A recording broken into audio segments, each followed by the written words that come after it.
Good afternoon, ladies and gentlemen. Welcome to Maastricht University's Brussels campus. My name is Maarten Vink. I'm a professor of political science and political sociology at Maastricht University. I welcome everyone who is in the room at our campus here and also the audience who is listening in through the web streaming.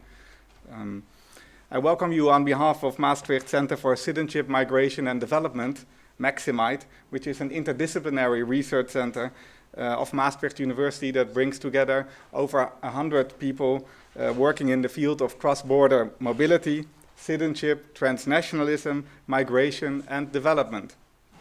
MIPEX is based on collaboration between several faculties, the Faculty of Arts and Social Sciences, the Faculty of Law, Faculty of Humanities and Sciences, Maastricht Graduate School of Governance, and also the School of Business and Economics. I'm delighted in particular to host today's conference on integration policies, who benefits, which concludes the project coordinated by the Migration Policy Group and the Barcelona Center for International Affairs. At Maastricht University, we have a long-standing cooperation with the Migration Policy Group, especially in the area of benchmarking citizenship and integration policies. Colleagues from the law faculty at Maastricht University have contributed to the data collection on the Migrant Integration Policy Index, which is presented today. And scholars from the School of Governance have also been involved in analyzing the relation between integration policies and integration outcomes. As a researcher, I can only emphasize that reliable and comparable data on immigrant integration are invaluable for those of us who are interested in analyzing the trends and differences in national policies, as well as the relation between policies and policy outcomes. In comparative research, which I have done myself on immigrant naturalization, for example, I have used the MIPEX indicator on access to nationality and analyzed how the relative inclusiveness of policies has actually a differential impact on naturalization rates among immigrants. I found in particular that policies do matter, especially to those immigrants who need citizenship most, especially immigrants from less developed countries. Now, without further ado, I wish you all a very interesting and engaging meeting. I welcome you on behalf of Maastricht University's campus Brussels and MIPEX, and I wish you fruitful discussions. I congratulate CDOP and the MPG on the successful completion of this important project and encourage all of you policy makers as well as policy analysts to make full use of the data that are presented today on policy indicators in the field of immigrant integration. Again, welcome on my behalf, and I give now the floor to Jan Niesen from the Migration Policy Group.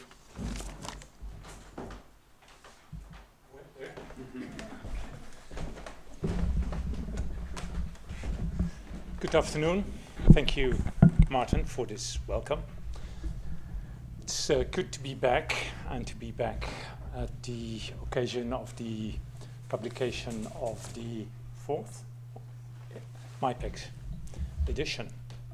Thomas has asked me, and Elena has asked me, to say a few words about its history and its impact. And on top of that, maybe look ahead a little bit on what's next.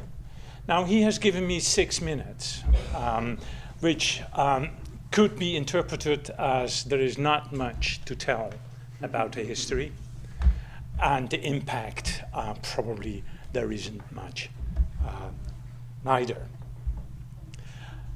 But you could be wrong, and I think you would be wrong to make that interpretation. MIPEX has a short history, although for projects that are constantly supported by different donors, 10, 11 years of work is a very long period. And as far as the impact is concerned, sure, impact still has to be measured. Impact of the way in which this instrument is used not only by scientists, but first and foremost, I would argue, by policy actors, be they from civil society or be they politicians and civil servants. Now, what can I say at this point in time within the limits of those 6 minutes? From the beginning, when we started MIPEX, we have said that integration debates need a focus and need to be well informed. And we all know that with the integration and migration debates, it can go everywhere, depending on what is happening in member states or in other places of the world. The discussion follows. What we have set out to do in the very beginning is to ask the attention and to focus or bring in a focus in the debate on the legal framework in areas which are extremely important for immigrant integration. And we started with the first 4 strands, and we gradually added strand after strand, and we are now at 8 areas which we think are very important for the integration of immigrants. What we wanted to do with bringing in that focus, and not only for the sake of the focus, but we thought these were essential elements, and we needed that policy actors didn't walk away from these areas and legal and other measures adopted when they had other and more things to do. So that is what we set out to do, and I think we succeeded remarkably. We published, we had the idea, by the way, to publish every other year a MIPEX, which was way too ambitious. But still, we managed over a period of more than 10 years to constantly ask the attention of policy actors to those now 8 areas and the measures that have been adopted. There is much more to tell about the history and how it came about and how we responded to pressure upon us to stop with it. It was seen by some as not useful, by others as annoying, yet others wanted to go to get us going.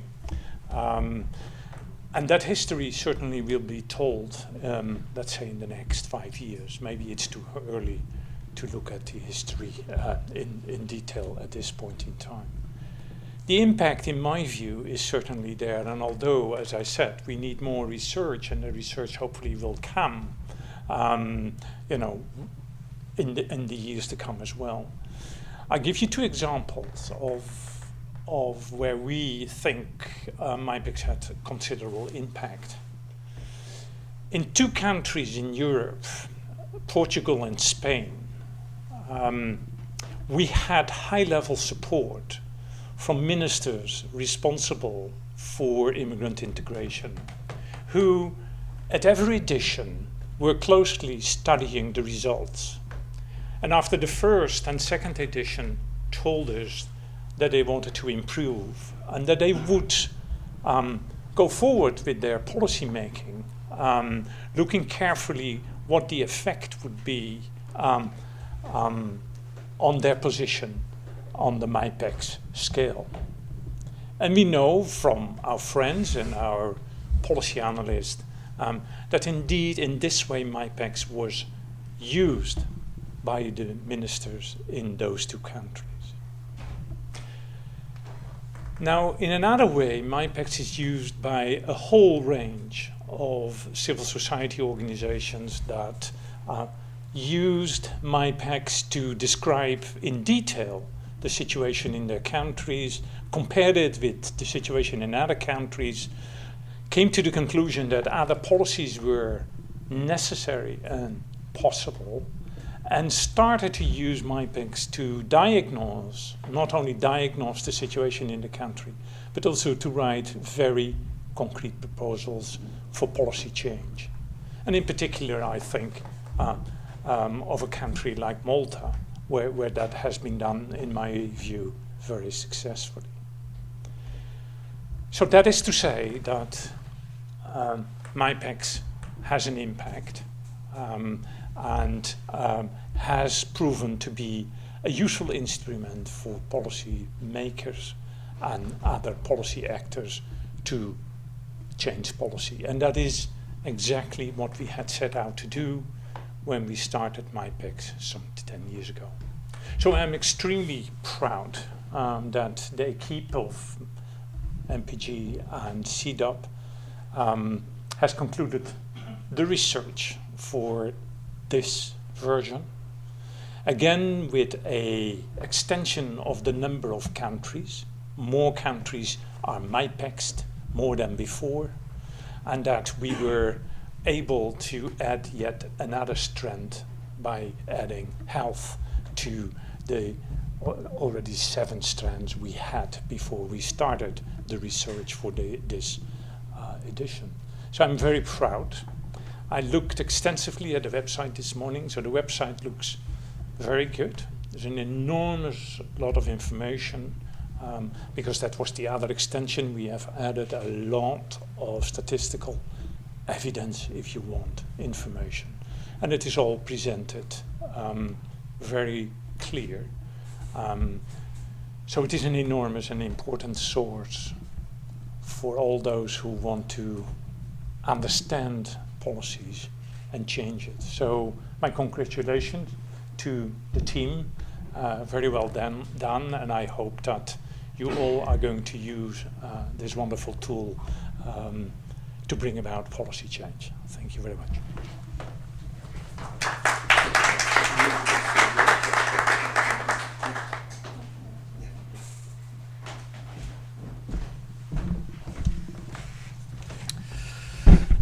Thank you, dear Professor Ping and dear Dr. Nissen.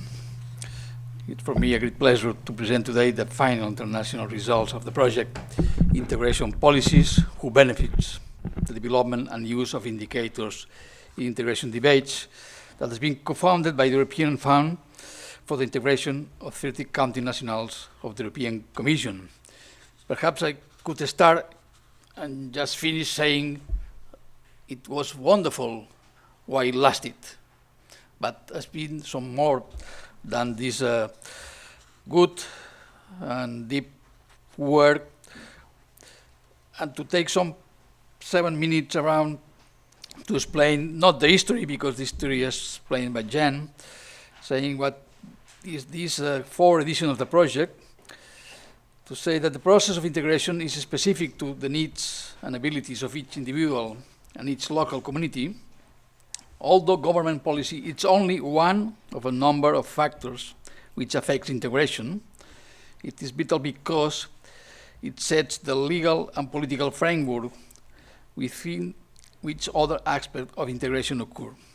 The state can strive to remove obstacles and achieve equal outcomes and equal membership by investing in the activity participation of all, the exercise of comparable rights and responsibilities, and the acquisition of intercultural competencies. The project informs and engages key policy actors about how to use indicators to improve integration, governance, and policy effectiveness. To that end, the project identifies and measures integration outcomes, integration policies, and other contextual factors that can impact policy effectiveness, describes the real and potential beneficiaries of policies, and collects and analyzes high-quality evaluations of integration policy effects. The main result of this project that we present today here is the 4th edition of the Migrant Integration Policy Index, MIPEX 2015, that compares and classifies the integration policies in 8 key areas of life. The 7 collected in the last edition are labor, market, mobility, education of children, political participation, family reunion, access to nationality, permanent residence, anti-discrimination, and a new policy area has been included in this 4th edition, that is health. In a total of 38 countries, 28 member states of the European Union, plus 10 other countries from Europe, America, Asia and Oceania, Australia, Canada, Iceland, Japan, South Korea, New Zealand, Norway, Switzerland, Turkey, and United States. In other words, the way in which these countries give opportunities to immigrants for their participation in society. A total of 167 policy indicators have been developed to create a rich, multidimensional picture of migrants' opportunities to participate in the society. The index is a useful tool to evaluate and compare what governments are doing to promote the integration of migrants in all the countries analyzed. Thanks to the relevance and rigor of each indicator, the MIPEX has been recognized as a common quick reference guide across Europe. Policymakers, NGO, researchers, and European and international institutions are using its data not only to understand and compare national integration policies, but also to improve standards for equal treatment. But moreover, in this new edition, the project has also revised the beneficiaries of those policies and their situation. This has been done, firstly, by monitoring statistics. In this sense, the project was focused on analyzing which integration outcomes can be and are affected by different integration policies, and which immigrants can and do benefit from such policies. And secondly, by analyzing robust evaluations, the project has revised the existing robust evaluations of the effects of policies on integration, and which policies are found to be most effective for improving integration outcomes. The project has been led by the Migration Policy Group and CIDOP, Barcelona Center for International Affairs, but an international project with such dimension is not possible without the extensive collaboration of more than 40 partners within Europe and also around the world. In this sense, I would like to thank to all partners for for their excellent job and support. Indeed, the MIPEX 2015 rests on this extensive and long-term collaboration of trusted partners, experts, and supporters of the project.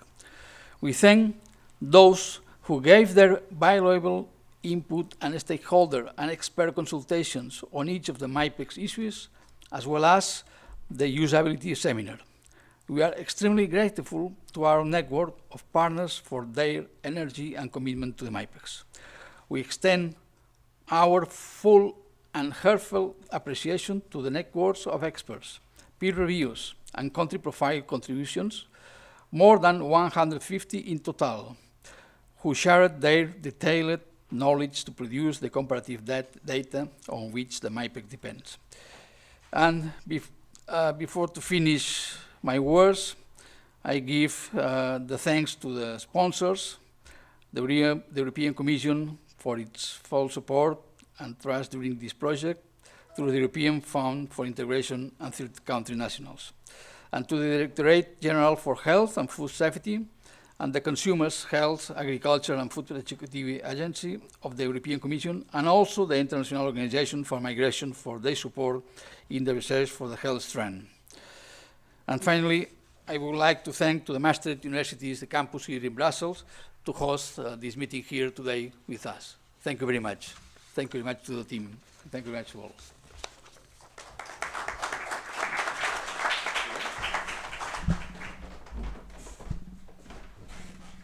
Good afternoon, everyone. So Elena and I have been traveling a lot over the past 2 months with most of our partners to present the results and to hear the discussions. So we wanted you to get an idea of the range of realities that we see through the MIPEX and that we've also been discussing with countries to present to you what's going on internationally.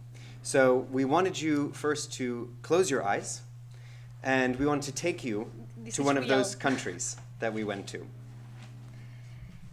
So this is an exercise, so please close your eyes.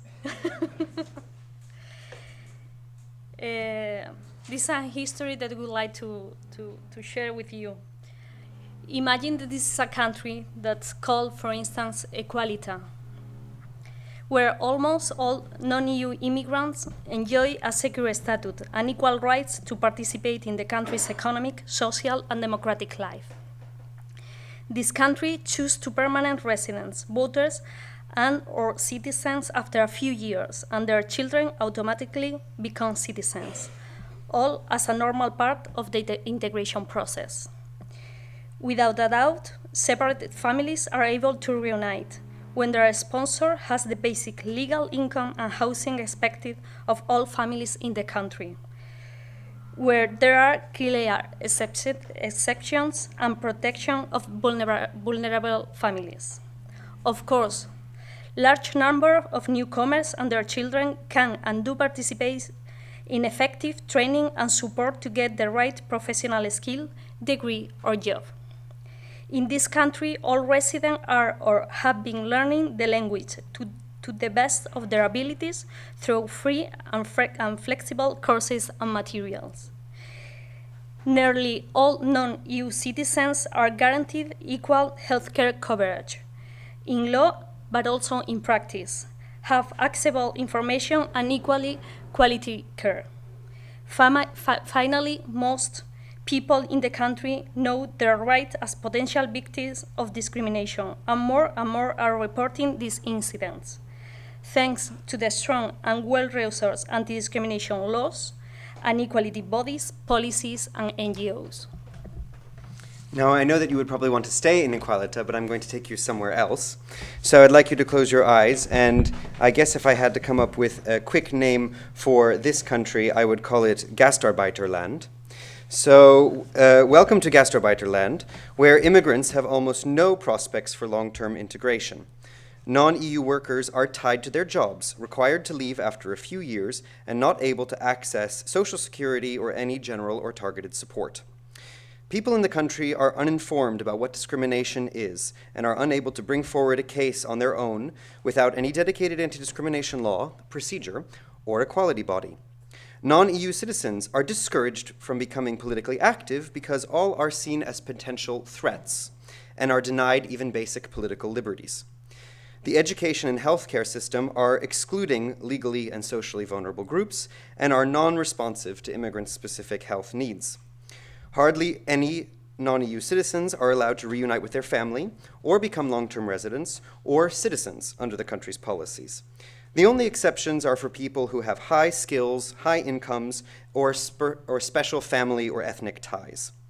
The few others who are eligible must prove their integration through discretionary interviews, prove unrealistically high language proficiency, all without enough free courses and materials to succeed. Overall, immigration is turning Gastarbeiterland into one of the most exclusive democracies in the world, with a growing demographic deficit of adults denied the right to vote and citizenship, even for the second or third generation born there. So while we are talking about policies in MIPEX, and while we are looking at different types of realities in the abstract, I want you to understand that these are realities that exist internationally, and that MIPEX tries to capture that and help people to think that actually there can be a different reality. So in the panel today, we first wanted to present to you the international results, with a particular focus on what the European Union can do to support member states to be more ambitious and effective in their integration policies. As was said already, the new version of MIPEX brought forward by the Who Benefits project allows you to compare different policies and see strengths and weaknesses, but it also allows you to see statistics that really focus our discussions of integration on integration policies. What can these policies particularly achieve in the integration process? Are they working out in practice? Are they needed? Are they useful? Who could benefit from these policies? And particularly, which of the many integration indicators that are provided by the EU through the Zaragoza indicators really fit each of the integration policies that we talk about? Because too often we can easily say that integration policies have succeeded or failed without actually looking at what integration policies can and do achieve. And then lastly, you'll hear a little bit about the evaluations that we've collected that would be robust enough to be able to isolate what have been the specific effects of different integration policies. So first, we have done this in the index last in 2010. So what has changed, particularly in the European Union, in those past 4 years that we think are important to remember for integration policies? First off, There's actually been a stable, continuous arrival of newcomers since 2008. The difference is that Europe has been receiving fewer labor migrants and more humanitarian migrants. There's still an important share of the non-EU citizens in the European Union who are low educated, meaning they haven't finished basic education, around 37%. And they have a specific set of skills and challenges for their integration, not just in the labor market, but more broadly in society. However, the number of university-educated immigrants to Europe has increased, although not yet to the level of the traditional countries of immigration. The crisis has exposed non-EU citizens to now higher risks of unemployment and poverty, particularly acute in the countries most suffering from the crisis. And we see from Eurobarometer surveys that immigration has almost never been so high a political priority. It is considered one of the top 2 priorities by many EU citizens, and this comes at a time when there have been major government changes, where there are very close elections, and when the far right has never been so successful in recent European history. What also makes it, of course, a challenge to work on integration policy is that public opinion on integration is very divergent across the European Union. Eurobarometer surveys attest to the fact that in countries like Sweden, almost everyone thinks that immigrants are contributing to society and should have equal rights, whereas in countries like Cyprus and Latvia, immigrants are particularly seen as threats and should not deserve equal rights. However, it's also important to note that the public is generally uninformed about immigrants. The public generally grossly overestimates the number of immigrants in their country, and when they're providing with that accurate information, their attitudes towards immigrants generally become more positive. But most people think that their country's immigration debates are not based on facts or on data. So it is perhaps then not surprising that we have not made a lot of progress internationally on integration policies.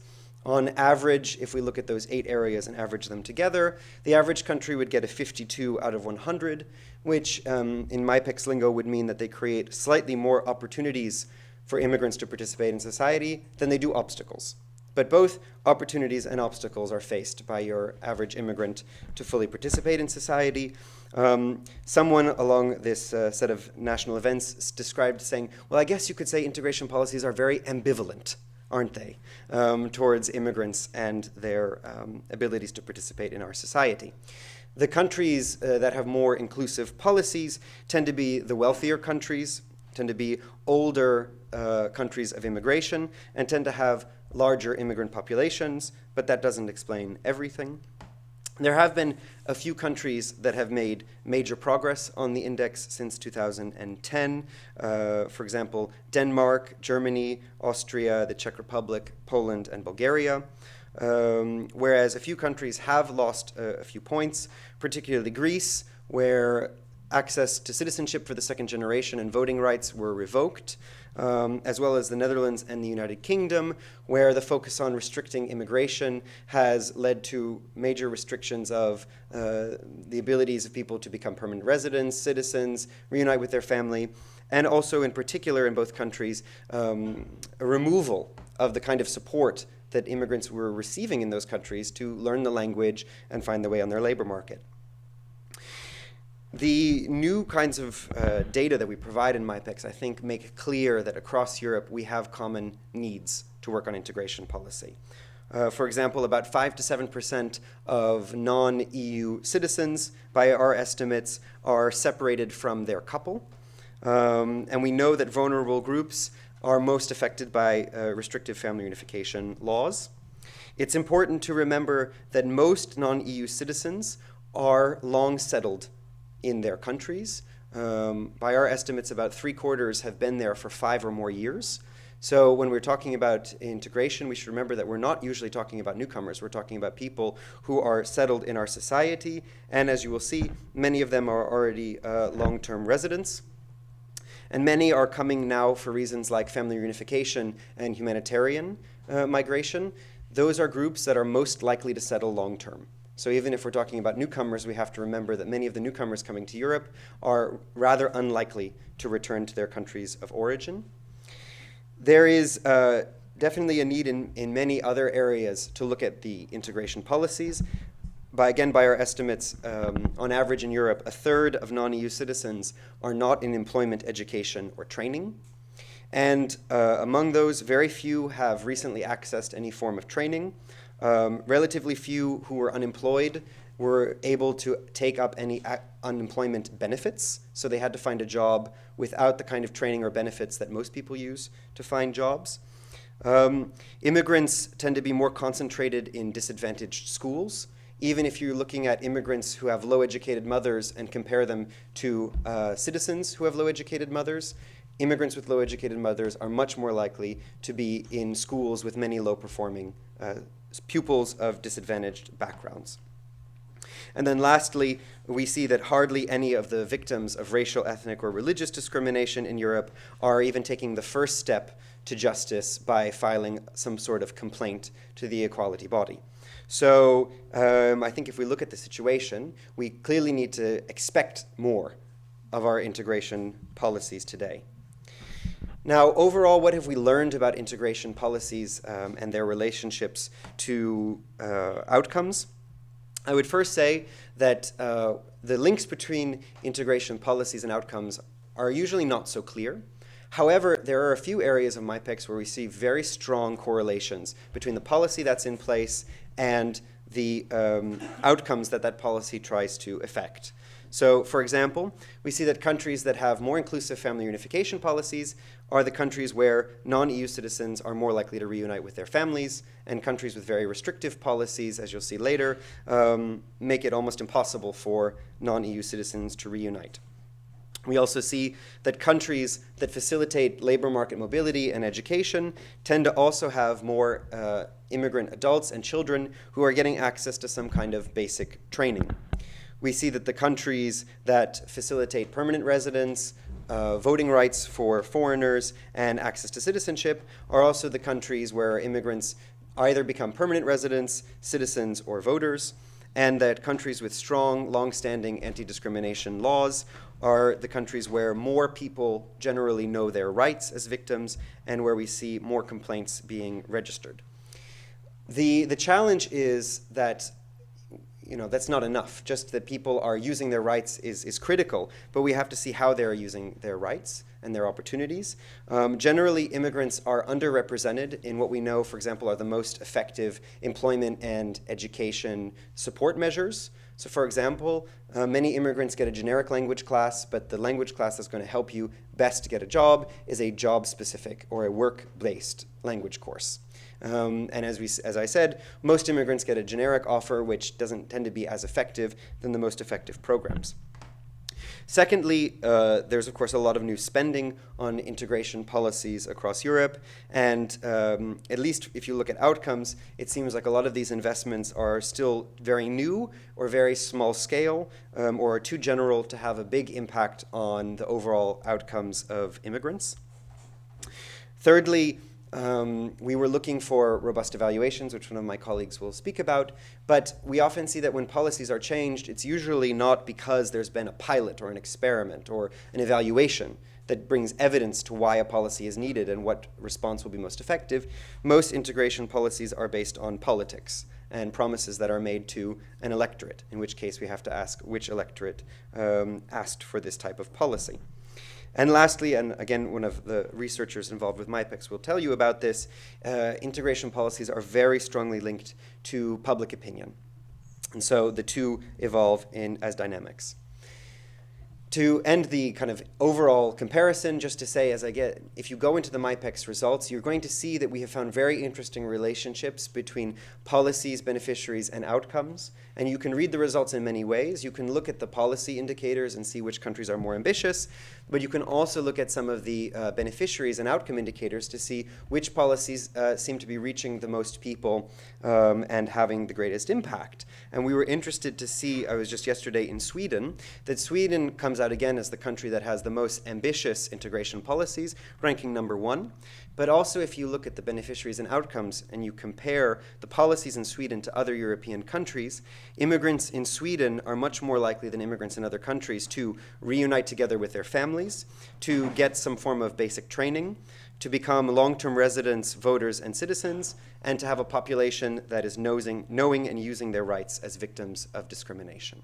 So, as I said, I think that we can see that policies can matter. The results, country by country, will maybe allow you to ask some questions about whether the policy is well implemented and is large enough to meet the needs of the immigrant population. Briefly overall for the EU, and you'll hear this then throughout the other presentations, we see from the MIPEX that countries have made their greatest improvement in integration policies by creating and strengthening their anti-discrimination laws as required by the European Union, and that they have also made greatest convergence in some of the areas where EU law has stepped in, like family unification and long-term residence, and to a certain extent, labor market mobility. What these legislation does on immigration and residence is mostly set minimum standards. But as you can see, reading some of the country profiles, there are clearly some countries where their legislation does not comply with these directives, and also where these countries do not comply in practice, because some of the requirements are actually disproportionately high, or they create a lot of practical obstacles. So we also have to look at issues of enforcement. And I think this is particularly critical now that we're having all of these discussions about relocation of asylum seekers or the resettlement of refugees, because this whole new approach will not work if afterwards these people cannot reunite with their families together, if they cannot get on a path to become EU long-term residents, which would allow them to freely move in the European Union after 5 years. So if in the end there are many legal and practical obstacles in the countries that these beneficiaries of international protection come to, then they actually are not offered a sustainable integration by their new country of residence. In other areas, I think the EU's impact on integration has been more mixed. You see that the EU soft standards that have been developed have had a rather uneven effect, that the recommendations coming out of the European semester on integration, that the new integration funds in many of the countries, they have certainly raised the integration agenda, and many countries would not have any integration strategy if it were not required explicitly by the fund, for example. But that's usually where the EU influence stops. Many countries might have a strategy, but they do not actually have a specific policy, meaning that the funding is spent on an ad hoc basis on projects of different priorities, but do not constitute a coherent policy with a coherent set of information and support for newcomers to come. This EU approach has not yet focused people on setting targets and objectives for how their policies are going to actually affect outcomes by creating pilots and evaluations. And also, this approach has not addressed some very critical issues, which one of our researchers will talk about, which is democratic inclusion. The process of opening access to political participation and citizenship is rather uneven, very different between old and new countries, very slow, and in some countries completely missing, where the EU standards or the European Council of Europe standards have often been sources of inspiration, but as have also the policy changes in other countries. When another country makes a reform, that another country will then look at that reform, but it has not had any direct influence. Now, I wanted to briefly walk you through the results that we have on family reunification, where this is generally an area where there's not so much difference between countries, where the countries that come out as the most family-friendly are the Nordic countries, the traditional countries of immigration, also the Southwest European countries. The major differences between countries are how they define the family and the conditions that they impose on family reunification, where you clearly have one group of countries that say that out of respect for family life, we expect of non-EU citizens exactly what we expect and require out of all of our citizens who are living in this country, meaning they have to have some kind of basic legal income from any sort, they have to have some basic house for their family, whereas, and then we also accept any family members based on however we define the family. Whereas there's another group of countries that are increasingly imposing requirements that many of their own citizens would not be able to meet, and where the family definition is completely restricted, which means that there's a rather uncertain future for families given the current political climate in Europe, with a number of countries introducing additional restrictions. These are the kind of trends that we're seeing in terms of trends towards positive reform. Now the majority of the 38 MIPEX countries allow family reunification for same-sex partners, and around half allow it for long-term partners. Most allow adult parents and children in some way if they meet some conditions for dependency. Then also a near majority of the countries require that you just have some kind of basic legal income and basic housing. There are very few who require any type of age limit for spouses. Only 8 require that, and in fact the UK and Belgium have removed them, finding them disproportionate and ineffective. There are also only 8 countries that require some kind of language test before a family member can reunite. And on the MIPEX scale, none of them come out as being favorable for actually helping you to learn the language. The 2 slight exceptions would be France and Korea, where a lot of exemptions are made for families, particularly those in vulnerable circumstances. And taking a course doesn't mean that is not a requirement for a visa. There's a lot of flexibility in that requirement. But as I said, there are certainly countries that are requiring that immigrants have no use of social benefits before they can reunite, requiring them to take a language course, sometimes without actually providing the language courses, and providing a long and complicated path for those reunited families in the country to become autonomous residents. So here we look then at what are the realities for reuniting families. We calculate what's called the non-EU family reunification rate. This is basically like the naturalization rate. It tells you how many people reunited that year compared to the number of potential sponsors. So here we're looking at how many non-EU family members came in a given year compared to the number of non-EU citizens in that country. So on average, there are about 2.2 non-EU family members that come every year out of the 100 non-EU citizens who are living in that country. So non-EU family reunification is rather rare. In the Western European countries, there are about 3 new family members that come for every 100 who are in the total population. And you can see that there is a huge variety across Europe, where in a country like Sweden, there are about 11 new family members that arrive every year out of 100, whereas in a country like Ireland or Cyprus, hardly any families are able to reunite. We see then that, as I said, family reunification is most common in the countries that have inclusive policies, but also family reunification is most equitable. We looked at the family reunification rates for different nationalities, and we found that in the countries that have more inclusive policies, you see all different types of nationalities being able to reunite, whereas the countries that are most restrictive, you see only certain families that are able to benefit, either maybe because refugees get an option and no one else does, like in Ireland, or a country like Cyprus, where only people with certain skills, certain incomes are able to reunite. This has been a major topic for debate in a number of the countries which have had MIPEX events. It is an area of increasing research on the impacts of family reunification on integration.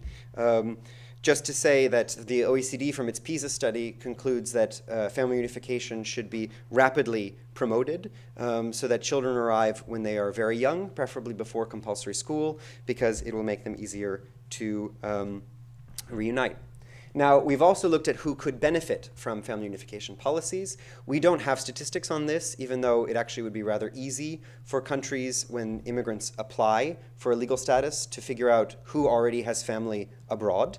So that kind of statistic could be provided. Since it's not provided, we looked into the European Labor Force Survey, and we looked to see how many non-EU citizens say that they are married or partnered, but say that their spouse or partner does not live with them in the same household. This is sociologically the phenomenon of living alone together.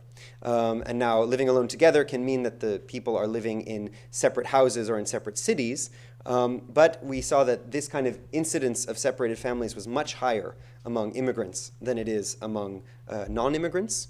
And so it was also much lower among naturalized than among non-naturalized. So we assume that actually a lot of these people are potential beneficiaries for family reunification because their spouse is probably abroad.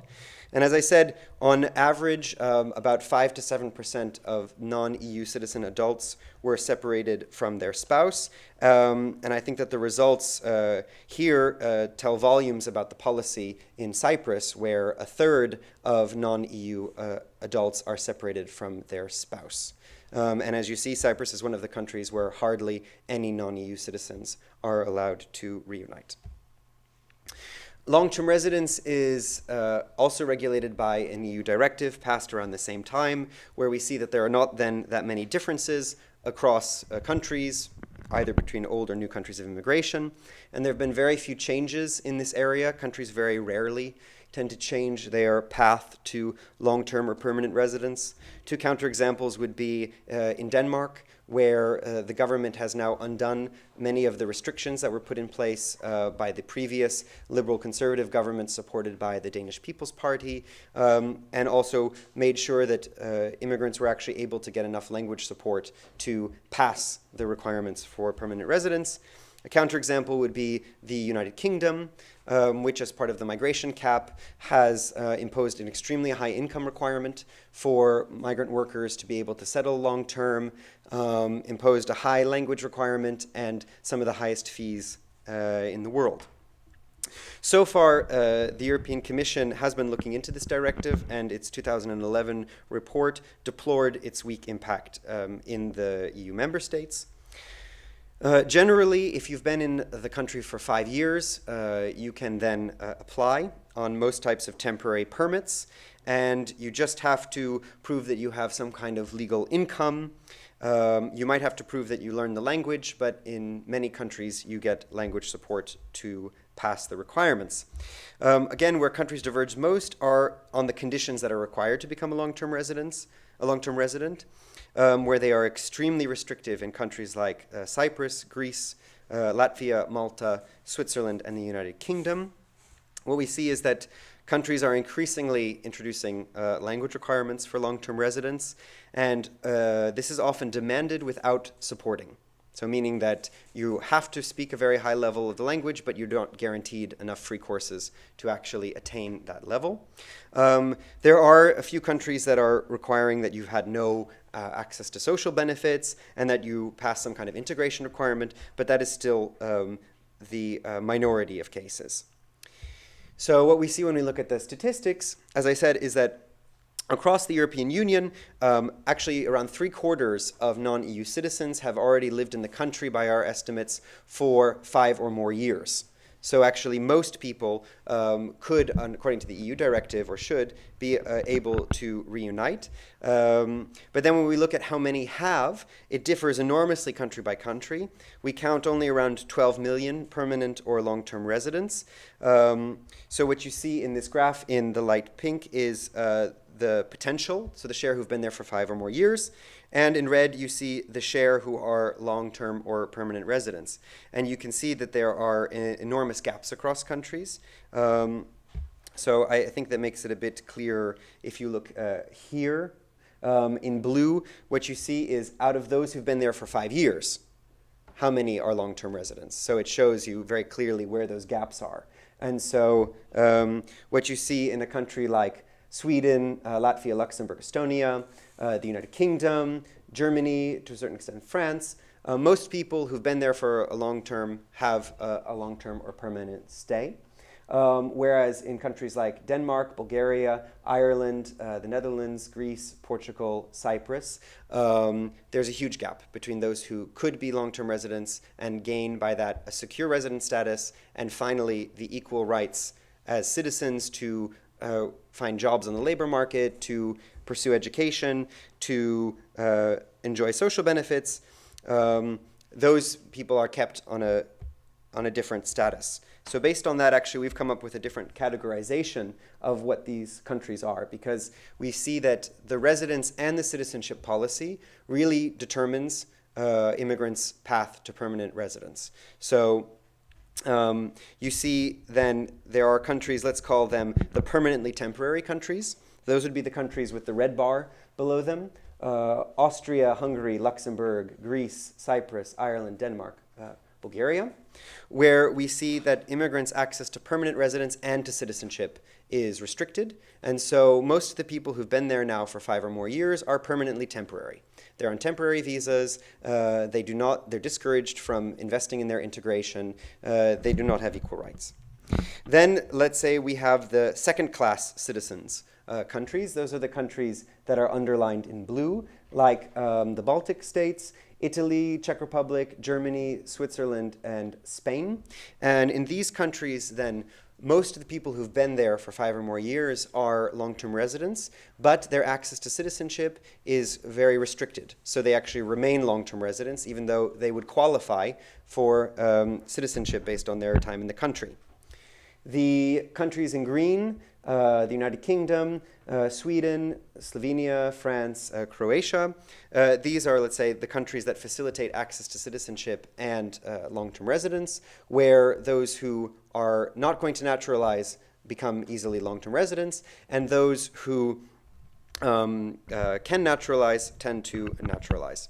And then we have a final group of countries which I call the quickly citizens, Belgium, the Netherlands, or Portugal, where it seems that immigrants tend to opt for naturalization because that's facilitated rather than acquire some kind of long-term residence permit. Again, this is an area of increasing research about how long-term residence helps your integration. It's under-researched because the data is not so good from surveys on who is and is not a long-term resident. But 2 uses of MIPEX find that countries that restrict access to citizenship and residence end up keeping immigrants in economically insecure status. In those countries, immigrants are much more likely to stay in precarious work, whereas the countries that facilitate access to citizenship and or long-term residence end up helping immigrants to get into more stable work. And then another study, not surprisingly, has found that the countries that facilitate long-term residence also tend to allow people to stay long-term, and they do stay long-term. So these policies can be very effective. Now I'd like to pass the floor to Elena, who will give you a brief overview of the data on democratic inclusion.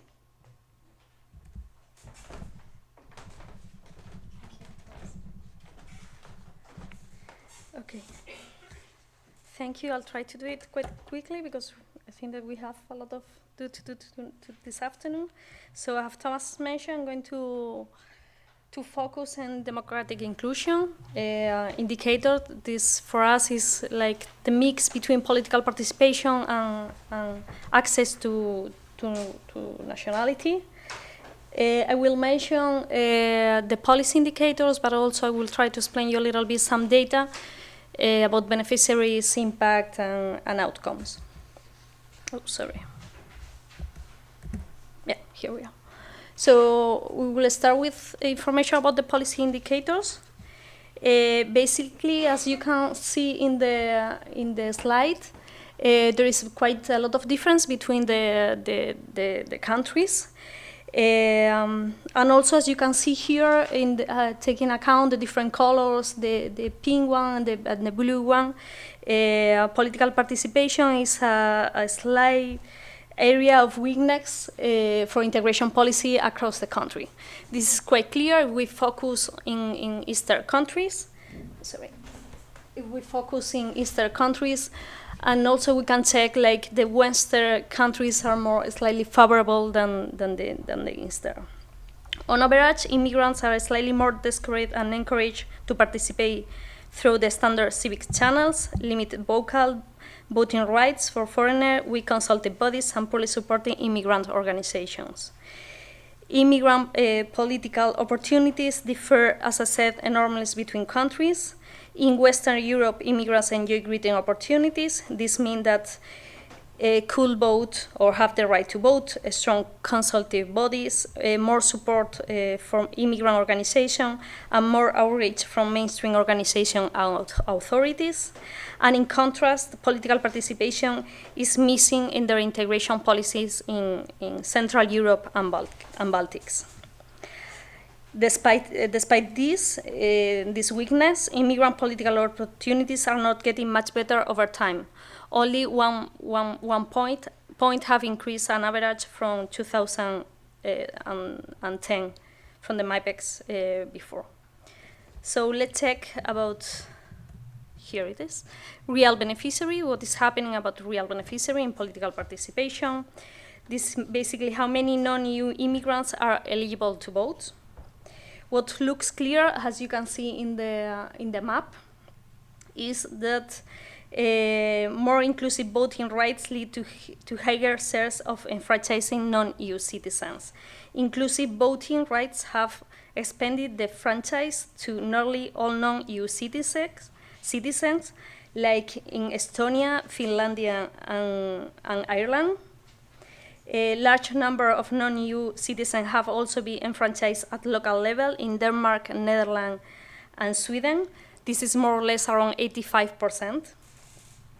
The same is happening in Belgium and in Luxembourg, where around 66% are enfranchised at local level. And also, as we can see also in the map, is basically that more restrictive voting rights have enfranchised only a minority of non-EU citizens in Latvia and Hungary. In Latvia, it's basically like 40%, and in Hungary, 25%. If we look enfranchise and also naturalize, if we mix both indicators, we found that the most politically inclusive countries emerged as Netherlands, Sweden, Portugal, and several Eastern European countries. On the other way, France and UK are only halfway favorable because of voting right restriction, while Denmark, Finland, and Luxembourg with an inclusive local franchise, but no share of naturalization. The most politically exclusive countries are Austria, Denmark, Ireland, Czech Republic, and Southern European countries. If we pass to nationality, and we focus on policy indicators, basically, as political participation, we found that this access to nationality is one of the major area of weakness for most European countries. Especially, we can find here in the map for Eastern countries and also for the Southern European countries. As we can find in our result is that there is a highly discretionary and costly path that discourages immigrants to apply and succeed as new citizens. Also, as you can see here in the map, we have found that slightly favorable opportunities in the traditional countries of immigration. This is the States, Canada, Australia, and New Zealand. Since 2010, immigrants' opportunities have been improved in 11 countries, but also has been restricted in others, like in Canada, Netherlands, and UK. Continue in access to nationality, if we focus in potential beneficiaries, this is basically to answer about who can become a citizen. We have found that in most European countries, more than a half of the non-EU citizen adults have lived there long enough to be citizens. At least 2/3 meet the resident requirement in Austria, France, Greece, Ireland, Netherlands, Portugal, and the Baltic states. And an important share of eligible applicants are actually second-generation adults and raised in countries like Austria, Denmark, Italy, and Netherlands. We are talking about like 50-20%, and Estonia and Latvia, where we are talking about around 40%. I'm sorry. We have to return back here. If we focus on outcome indicators, this is basically to say that how often do immigrants become citizens? we have found that citizen policies are the stronger factor that determine the naturalization outcome for immigrants, also men and women, both of them, in developing countries. Non-EU immigrant men and women are much more likely to become citizens in countries with inclusive citizenship policies. This is happening in countries like Ireland, Portugal, UK, the Nordics, and the Benelux country, where we also find the high rates of naturalization. On the contrary, countries with restrictive policies, such as Czech Republic, Baltic, and Austria, where we have the restrictive policy, they have also low rates of naturalization. Just to finish here, we have tried with Thomas to do, and with the other part of the team, to have like democratic inclusion indicators, where we are mixing political participation and access to nationality, and we are focused on naturalized and enfranchised. As you can see here in the slide, we have the percentage of enfranchised non-EU adults and also the naturalized non-EU adults. And we have found that naturalization and political rights can boost political participation for certain groups and responsiveness of politicians to local needs.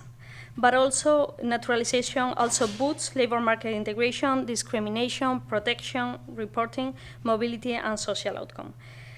Although it's clear that we don't have too much data, and also we couldn't find too many studies to support these ideas, we have found some tendency in this way.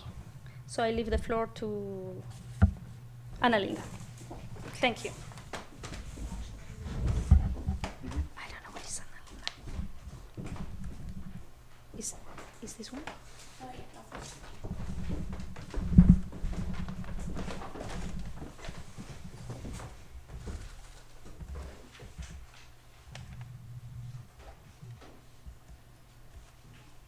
Okay. So as Jan and Thomas have already mentioned, there's a new dimension to the 2015 edition of MIPEX, in the sense that we not only compare the developments in integration policies, but we are also monitoring statistics.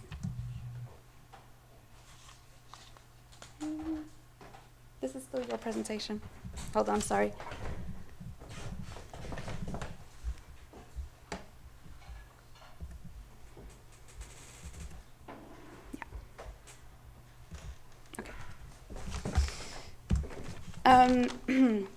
So with these statistics, we want to answer two main questions.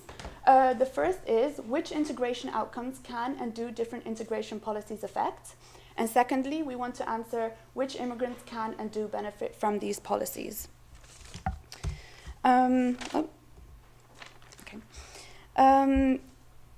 So having policies in place do not necessarily ensure the positive outcomes that one would expect to follow.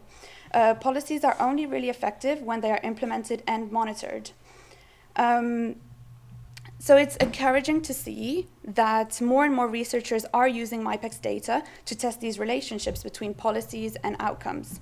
Also today, the Play with the Data section of our MIPEX.eu website was launched, which allows you to access all of the integration indicator data, as well as the outcome indicator data and the beneficiary data. So starting from today, you have access to all of this. So I really encourage you to go and have a look at that. Because the more these data are used together with the MIPEX policy data, the more we can come to understand the dynamics between integration policies and outcomes. So we really encourage people to use what there was before, so the integration indicator data, together with these outcomes and beneficiaries, and start testing these links as researchers have already done. So with these two questions in mind, I'm just going to give you a very quick overview of the labor market mobility strand and the education strand, but just really small snippets, as we don't have much time at all. To start with labor market mobility, so looking at the familiar MIPEX map, we can see that at a first glance, the majority of EU countries have legislation that tends to grant equal opportunities and support to immigrants to find the right jobs. While there are still some weaknesses, the integration trends are that more and more countries are offering target support to immigrants to overcome obstacles. So some may think, okay, do we still need these integration policies? Well, that is definitely the case, and that is what we try to show with the indicator potential beneficiaries that exist for each strand.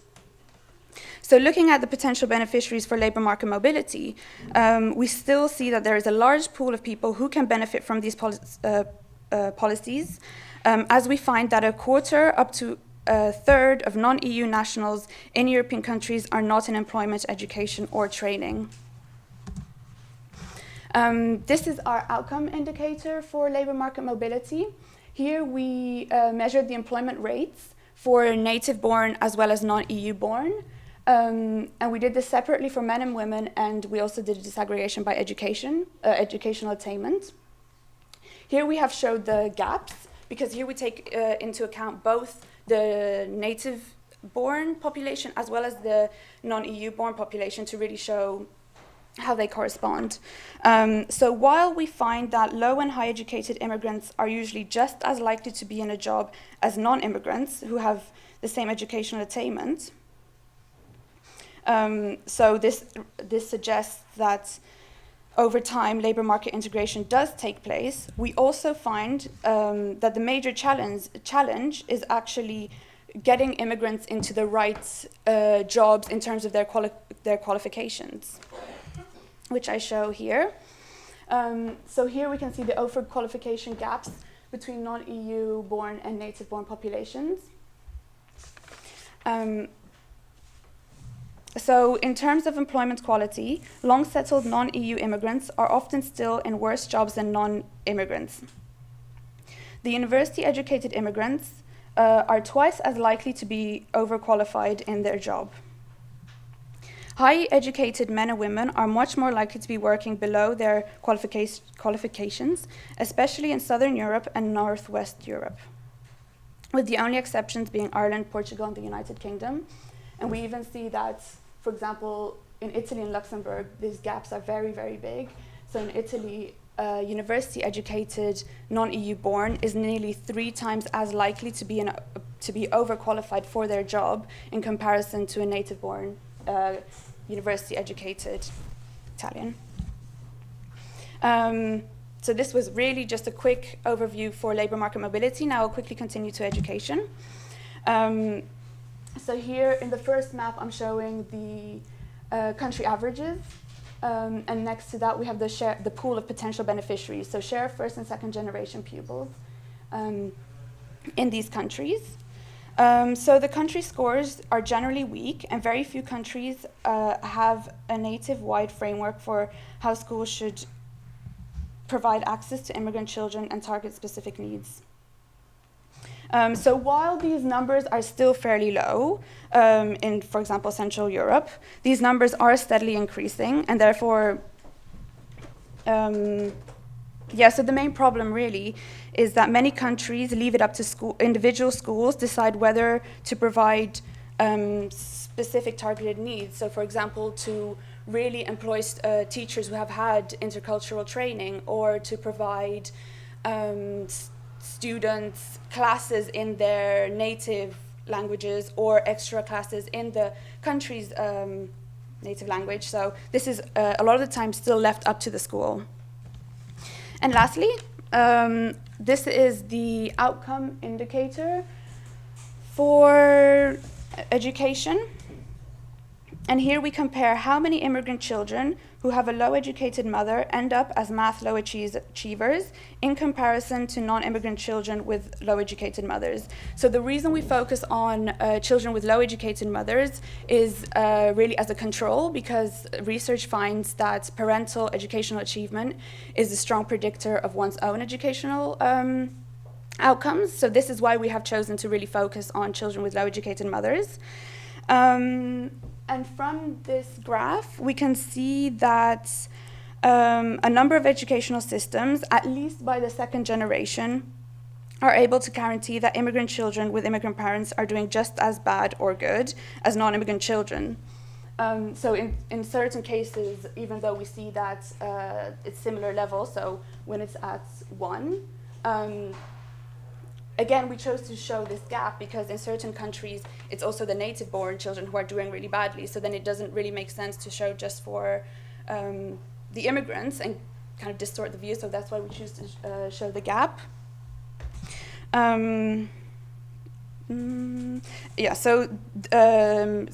by the second generation, in certain countries, it is already the case that they have caught up with the native-born children, such as is the case in Canada, Australia, US, and the United Kingdom, and to a certain extent also Sweden and France. Okay, so these were certain very small snippets of these different either outcome indicators or beneficiaries indicators in these 2 strands. But I encourage you to go to the website. These have been designed for all of the different policy strands. So there you can really compare countries on a specific outcome indicator or on a specific beneficiary indicator and really see, okay, even though a country scores very well in this on their overall score for this strand, how do they really do when you start looking into more detail?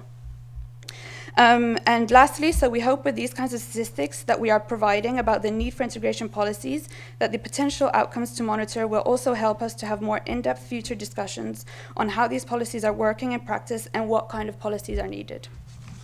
So.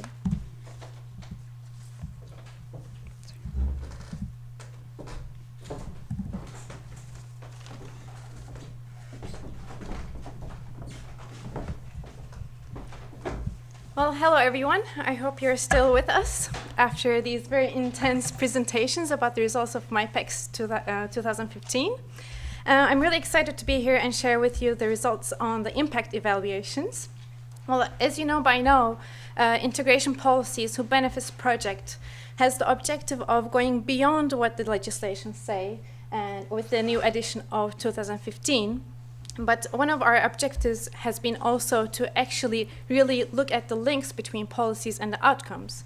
And one of the best ways in which we can do this is actually to look at the impact evaluations on integration policies.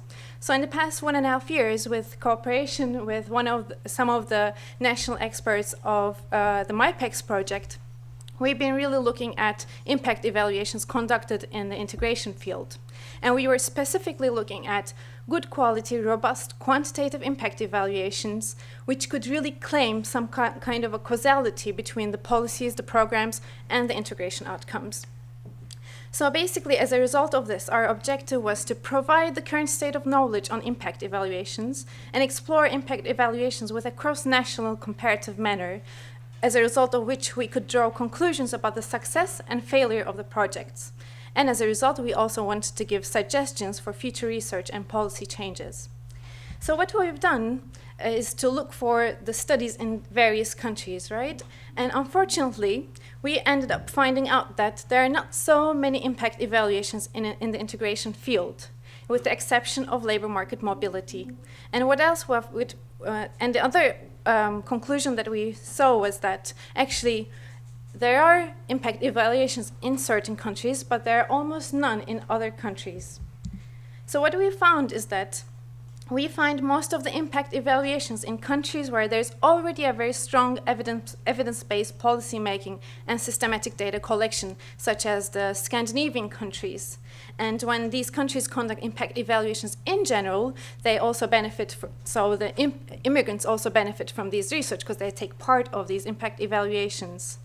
And secondly, what we found is that more impact evaluations are found in countries where there are major policy reforms and introduction of new programs. For example, in the case of Germany in 2005, there were major reforms in the labor market mobility issues. And this gave a good environment to conduct impact evaluations. And many researchers were able to collect good data to conduct impact evaluations. But in majority, unfortunately, we've seen that in many of the MIPEX countries, there is no tradition of systematic evaluation of policies and programs. And even in traditional immigration countries like Australia, Canada, and the United States, where in general we find a lot of impact evaluations, it was very hard to find studies that look at immigrants specifically. In these traditional immigration countries, we observe that usually the focus is on permanent ethnic minorities and the racially defined groups rather than the foreign-born. So it's been quite difficult to actually disentangle the effects of these policies and programs for immigrants specifically. And I think it's also important to be fair, especially in the MIPEX countries. Some of these countries are quite new immigration countries. So it is a little bit unjust to expect so many impact evaluations from countries such as Spain, Italy, etc. So I think it's only in the near future, if it's well planned, that we can expect impact evaluations. So I'll give you, so despite this kind of pessimistic view on impact evaluations, as a result of our efforts, we were able to find about 50 studies in 13 countries that did some kind of an impact evaluation of active labor market mobility, market programs. So I will briefly try to give you results on these issues. So the first group of programs that we looked at tried to actually use immigrant skills. So then we can think about programs that give work experience to immigrants, but also job search assistance. The work experience programs showed us that the temporary private jobs actually are beneficial for immigrants in terms of transiting to regular employment, but not always. It's usually in the case of when these programs implemented within the first 6 months of unemployment and within the first year of arrival to the country that these programs are beneficial for immigrants.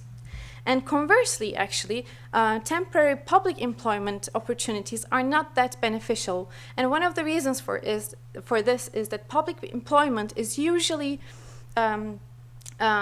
offered to individuals just so that they are not unemployed anymore. So these are jobs that are created especially to employ the unemployed. So they do not actually help immigrants to gain experience to fit better to the actual labor market. So in that sense, we have seen some negative results. And when it comes to job search assistance, what we found is that these programs are especially beneficial for immigrants when they include intensive coaching and when they're more individualized rather than being programs that are targeted towards everyone, all immigrants, etc. As you see from the graph here as well, most of the active labor market programs actually try to develop the skills of individuals.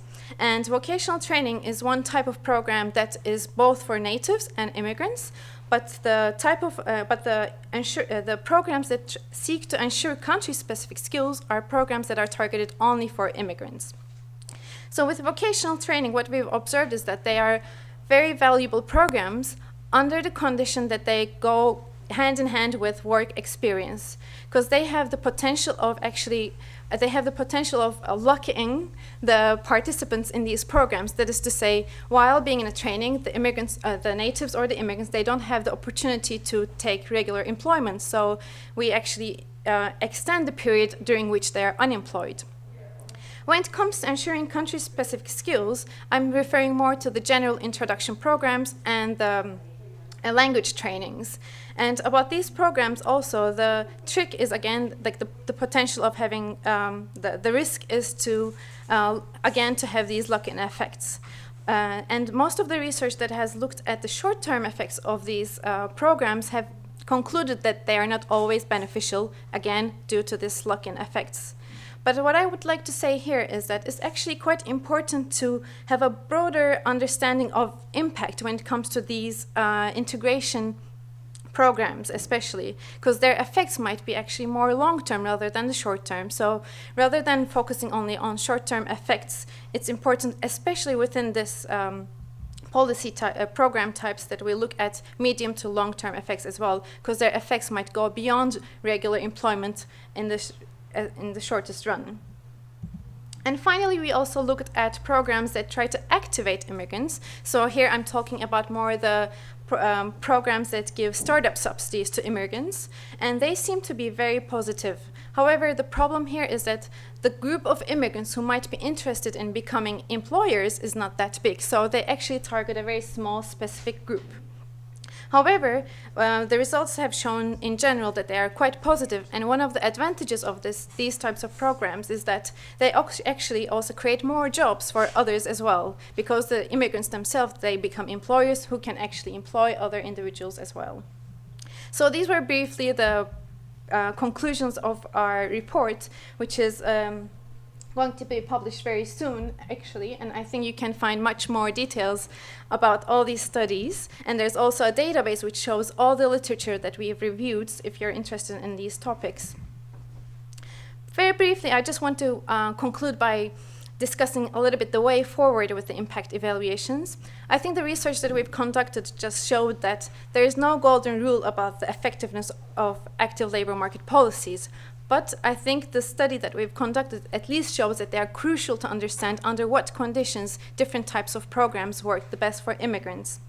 So in this regard, it is important to also look into the immigrants' background characteristics, the labor market conditions at destination, and implementation processes of these programs if we really want to have a holistic understanding of how and under what conditions programs work. And as I mentioned briefly, I think it's very important to also look at short, medium, and long-term effects of programs simultaneously to be able to draw stronger conclusions about the effects of programs.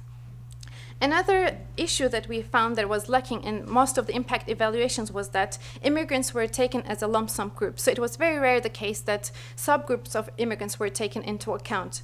And we argue that it's also of great significance to look at youth, for instance, so the age, but gender, origin, but also the reason of migration of different migrants, so that we can draw conclusions about which type of programs work for which types of migrants. And in conclusion, I would like to make a very short and brief statement by saying that actually if we do have a smart planning and allocate sufficient budget for impact evaluations, we can save a lot of burden in terms of conducting programs that are not actually beneficial for immigrants. Thank you very much. So those were the last words from the team that was working on MIPEX, but we were actually joined by more researchers on this project because many people are using MIPEX for their research. One was through IOM, and so I would actually ask David Ingleby if he would come up and join. We were contacted through IOM and the Cost Adapt network to add health into the MIPEX strand to look at the different health policies for migrants, and David is going to present those results. And then afterwards we will be joined by Marie-Sophie Callens, who in her own research was looking at the links between policies and public opinion, and so through this project we were able to benefit from her knowledge with a brief review of the literature on that, which has some very interesting findings. So I'll briefly add a presentation.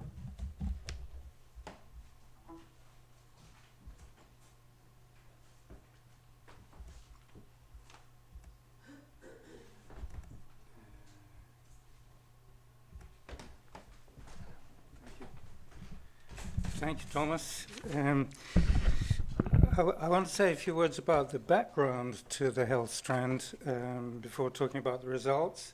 We didn't actually do anything on outcomes for the Who Benefits project, so that saves a bit of time at the end, but I'd like to take a few minutes at the beginning to tell you about the background and what it is. The first question is, a lot of people ask, what has it got to do with integration? What has health got to do with integration? Well, as the diagram shows, it's a simple two-way relationship. Good health is necessary for integration. And if you're socially excluded, you are at risk of developing bad health. So you can easily get into a downward spiral. And you can see a lot of people in a downward spiral on the streets of Brussels in the evening. So that's the bottom of the spiral. But so a threat to either health or integration can put you on the downward path. Now this is quite a new theme in migrant integration studies, but it's been around longer in health. Traditional countries of immigration like USA, Canada, and so on started paying attention to this topic earlier than European countries, but our results show that the Europeans are catching up. Well, it's more the traditional countries are going down, or some of them are anyway.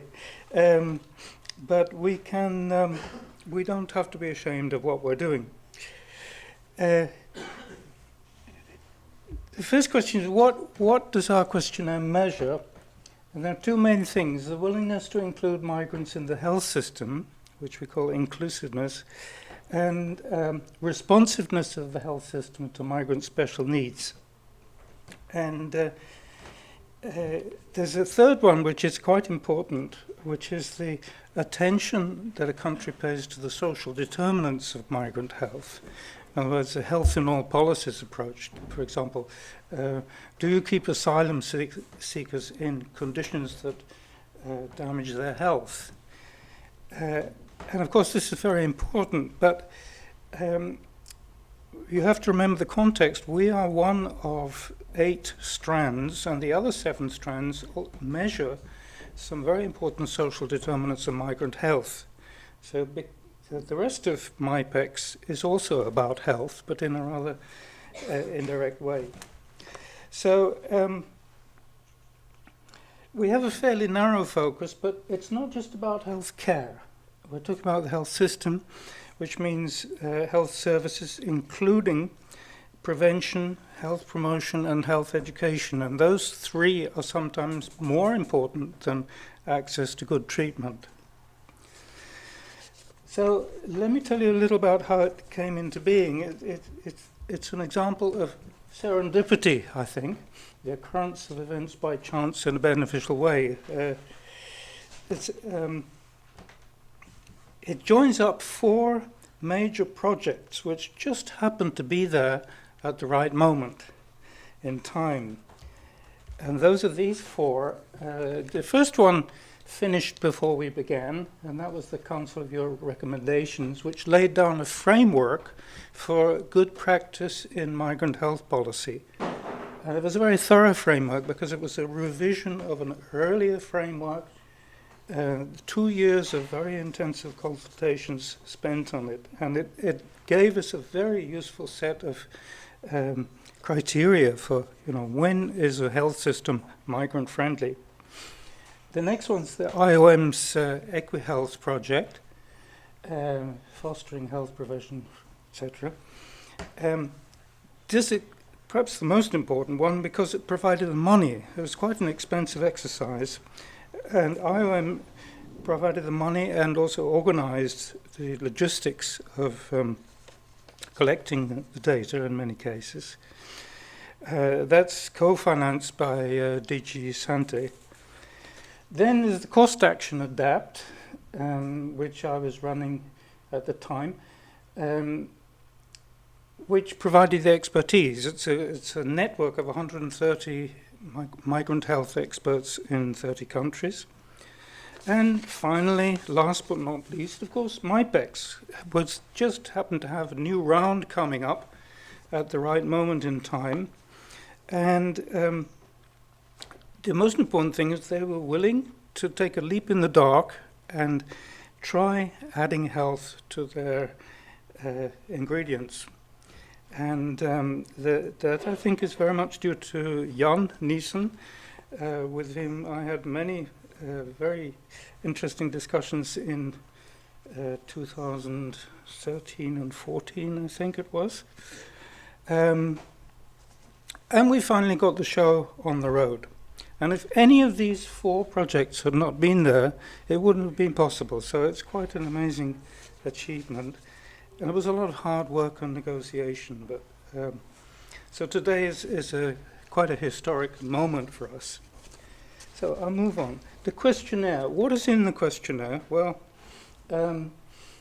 it's about policy, but as you can see, policy or governance in the health system is a very complex affair. It has many different levels, going to the intergovernment and international level, down to service providers and people working on the ground. They all have policies, and we're quite strict about the definition of policies. It has to be more than just an organization culture or informal way of doing things. It has to be written down. But we can't confine ourselves. I mean, when you're talking about family reunion, for example, the law is quite clear and applies to the whole country. But in health, there are many different players, many different actors, and they conflict and compete with each other. So it's a complex notion of policy. We have 4 dimensions. The first 2 are about inclusion, entitlement, and removing barriers to access. By entitlement, we don't mean that you get free care. Nobody gets free care. Well, some people do, but not very many people. If you can pay, you end up paying one way or the other. Nor does it just mean you can get access to treatment.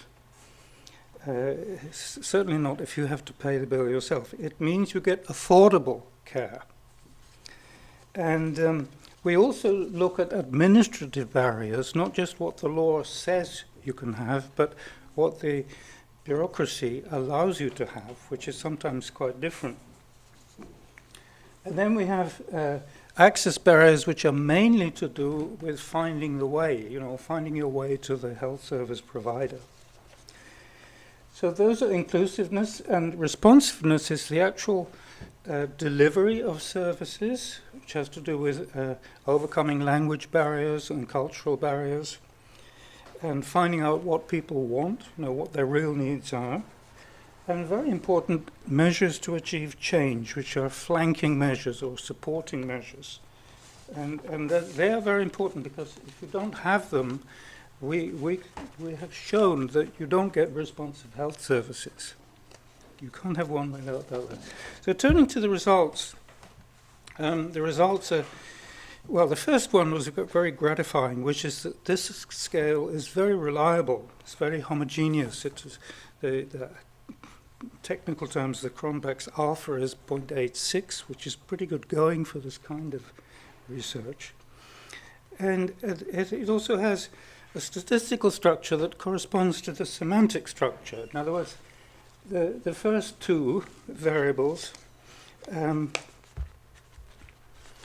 if you do a principal component analysis, the first inclusiveness variables are close to each other, and the responsiveness variables are close to each other.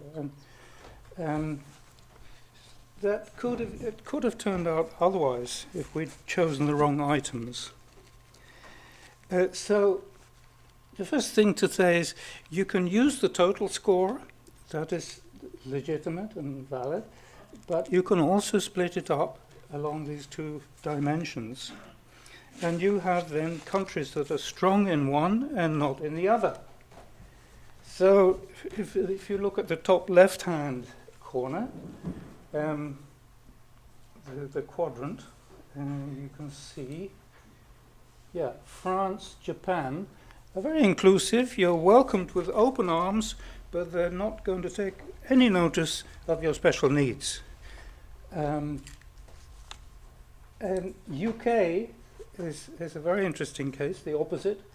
It used to be very inclusive, but since 2014 it's put up barriers for migrants. And it still has a very responsive method of service delivery. But it's knocked off, it's lost quite a few points because it's not allowing the migrants into the system. So that's a very useful way of differentiating. And it corresponds to 2 senses of the word discrimination, 2 sorts of inequity. One is, you see, a lack of inclusion is denying people treatment who have the same needs, denying them services when they have the same needs. If you're not responsive, you're giving the same treatment to people with different needs. You have a one-size-fits-all approach, and these are 2 different senses of discrimination. And some countries are quite insensitive to the second type in particular. Now, here is the map. This is the result you get when you use the total scores. These are not the traditional MIPEX colors. these differentiate a bit better. New Zealand is, well, you can't see it very well, it's bright red. No European countries are bright red, but a lot of them, quite a few are orange, which is very good because it puts you in the same league as Australia and the USA, and better than Canada, which has now become green. The Netherlands, for example, I'm pretty sure would have been orange 10 years ago, but has gone back, has cut down on responsiveness. And, well, I won't go into detail, but you can see the pattern is quite similar to other MIPEX results. Okay. When you look at the other MIPEX strands, you see it's quite a strong correlation, 0.6.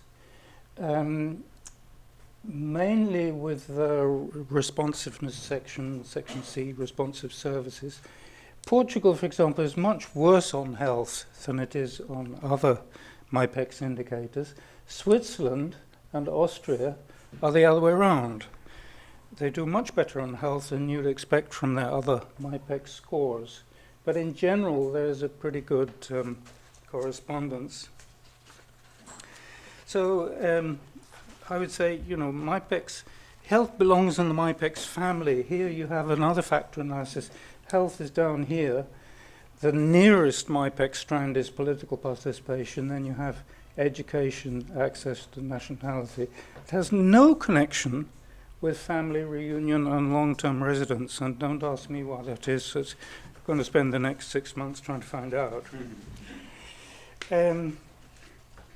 But going back to this map, how do we make sense of this? What determines the migrant friendliness of the health system? Well, there are many theories about that. Most of them are to do with ideology, communitarian ideology or Republican ideology. But the one thing that really struck me was, it's the economy, stupid. As Bill Clinton would say, there's a very strong correlation, even higher when you weight, if you do use weighting for the population of the country. Norway, Switzerland, USA, rich countries and migrant-friendly countries. This lot down here, Greece, Poland, Lithuania, Latvia, Slovenia, Croatia, very hard up countries. Estonia, I left out. Very hard up and pretty reluctant to do anything for migrant health. And actually you find the same relationship, but not as strong with the other MIPEX strands. Very interesting thing is this applies mainly to responsiveness and not so much to inclusiveness. So there's a lot to talk about in these findings. Now, very, very quickly, we don't really know what it means, this relationship between prosperity and migrant friendliness. Could be that migrants only come to prosperous countries, at least that's where they want to end up. Could be that migrants make countries prosperous. It could be that the attitudes to migrants are more positive. Well, they are in prosperous countries. There is also a relationship with the percentage of migrants. The more migrants you have, the more likely you are to have a migrant-friendly health policy. And yeah, where's it gone? This one. The OECD scale, good place to migrants to live, that also has a strong relationship. So we have to disentangle all these things that are connected with the GDP. Two more findings and then I'll stop. One very big surprise was it makes a lot of difference whether you have a national health system or a social health insurance system, a Bismarck system. Well, this wasn't a complete surprise because it's been kind of received wisdom for a long time. National health services are supposed to be more inclusive But that wasn't actually what we found. It's not that they're more inclusive, they're more responsive. They're not better on entitlements. They don't let you in more readily. But when you are in, they take more notice of your needs. The only way I can understand that is you look at the specific correlations. Achieving change, that's the flanking measures, the supportive measures. That's the big difference. When you have a top-down system, you can encourage everybody to be responsive. If you have a more market-based system in which everybody does their thing, then a lot of people are not going to bother with migrants because it doesn't figure very large on their agenda. Only when there's a government policy do I think you get this incorporated. Well, there's a massive findings coming out. It really has been worth it in terms of research. But I guess I'll have to leave it at that. And we will be working on these results for a long time to come. Thank you very much. Absolutely. Thank you so much, David. And then finally, I'd like to ask Marie-Sophie to also present you just some snippets from her paper that you could find online.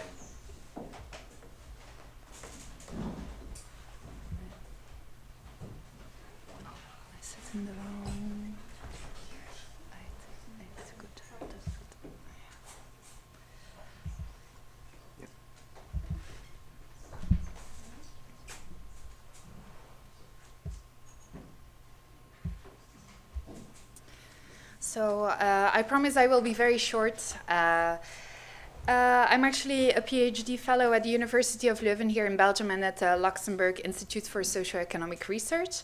And I will shortly present the paper that I've written on the request of the Migration Policy Group and CEDAW on integration policy and public opinion, if it's in conflict or in harmony. In this, the focus of this paper is more on the general population of the society and not only on migrants, and how integration policies can actually have an impact on their opinion and possibly also on the social cohesion in this society. So to first clarify, public opinion is a rather broad term, an umbrella term, and relates to different concepts which are very similar. And can be confusing. In this paper, we actually we opted to have two main concepts, which is the first one is more the general public attitudes toward migrants, prejudice toward migrants, and anti-immigrant feelings. And on the other hand, immigrant-related threat perceptions, which is more to do with questions as are immigrants taking away jobs from natives, and so on. I will also shortly, but very shortly, touch upon the right voting, far-right voting, that was also found to be important. So academic debate has looked into these questions, but so far data has been rather scarce. So MIPEX has really enhanced to find some more robust and especially cross-country robust results. In reality, it is a dialectic relationship with two concepts actually giving feedback to one another. So first we can say that public opinion can weigh on integration policies, as politicians can be pushed from the electorate to take into consideration restrictions to integration policies or take into account this public opinion. However, empirical proof for this thesis is rather scarce because most countries have improved integration policies or have remained stable, and public opinion has been deteriorating in most of the countries. However, recent results as well of MIPEX with the Netherlands and UK having more restrictive policies really raise questions, and more research is needed in that area to really establish also causal relations and see what is the link. On the other hand, most research has looked at the question whether integration policies do have an impact on the public opinion. And this is because it is reasoned that if integration policies are inclusive, they set a norm in society on how one should relate to another, and especially how immigrants are included and viewed upon in society. And therefore, more inclusive societies should have a more positive public opinion. So in the review study that I conducted, I looked at all the studies using MIPEX and looked up on the relation with public opinion. For the first arrow, actually, we did not find any study really looking into that. But we found some results for the for the second arrow. So if we look at the threat perceptions, so this is general threat perceptions or economic threat perceptions, cultural threat perceptions. In 4 studies, it was found that all studies found a clear significant relation and found that in more inclusive integration policies, lower threat perceptions among the populations were found. Just to give you a graph about that, this is the general threat perceptions based on the European Value Study of 2008 and the total MIPEX score of 2007. And we can clearly see that countries which have more threat perceptions have lower integration scores. So it's a clear negative correlation, which is highly significant.